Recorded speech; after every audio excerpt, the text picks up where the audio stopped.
Dobre, nedôvera je jedna vec, ale predstav si, že je spojená, ja neviem, s nejakou šikanou, násilím nejakým doma, vieš, to môže byť oveľa horšie, že ty sa potom fakt, že bojíš.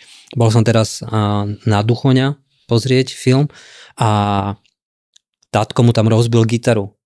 Vieš, že reálne neviem si predstaviť, že by prišiel otec a rozbil mi počítač. Ten som si rozbil sám. Ten som si rozbil sám, no. Však lebo Windows, vieš, proste mrzne a teda neznášam to.